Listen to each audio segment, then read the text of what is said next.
que Macky Sall est en train de nous suivre, est en train de nous regarder. Et je voudrais en profiter pour lui dire, Monsieur Macky Sall, nous attendons votre retour au Sénégal. Et je voudrais profiter de ce temps d'antenne pour un petit peu vous présenter la composante des infrastructures et du transport.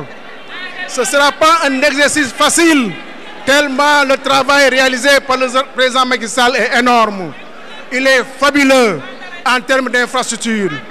Je ne vais pas m'atteler, je ne vais pas m'attarder au niveau des chiffres. Je ne dirais pas les 10 000 kilomètres de routes et de pistes réalisés par Macky Sall en 12 ans.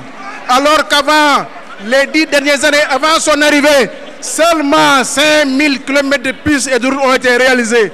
En moyenne, Macky Sall a réalisé 2 fois plus en 12 ans. Je n'évoquerai pas les 325 kilomètres d'autoroute réalisés par Macky Sall, alors qu'avant, il n'existait que 32 kilomètres d'autoroute. Je n'évoquerai pas le premier train électrique, le TER, le premier bus électrique, le BRT. Je n'évoquerai pas tout ça. Je vais essayer de l'illustrer. On va voyager ensemble à travers les routes du Sénégal. Et nous allons partir du département de Podor, le désenclavement.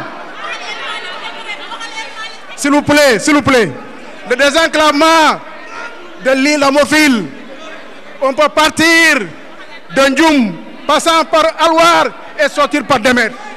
On peut faire Medina Ndiadbé, Kaskas, Saldé, Pété, rejoindre la Nationale 2, partir de Ndioum, faire Ourossogui, arriver à Bakel.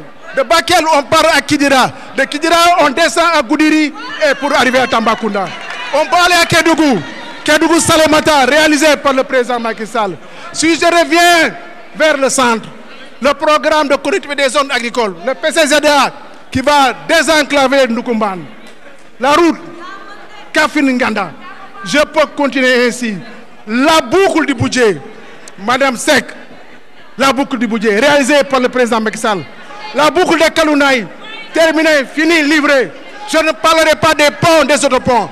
Le pont de Massassoum, le pont de Baïla, le pont de Djoloulou, le pont de Gangosoulé, le pont de Nyangé Idi, le pont de Vendou... Je peux en parler. Le pont de Faré-Feigné, le pont de Founioun, le pont Nassel Mandela. Autant de ponts et d'autres ponts réalisés par le président Macky Sall. En termes d'infrastructure, le Sénégal est doté des meilleurs réseaux routiers en Afrique de l'Ouest. Le meilleur réseau routier. Personne ne peut en discuter. Et ça, tous ces travaux ont été réalisés en 12 ans. Rien qu'en 12 ans. Donc, quand je dis que le président Macky Sall devrait revenir, il doit revenir et il va revenir.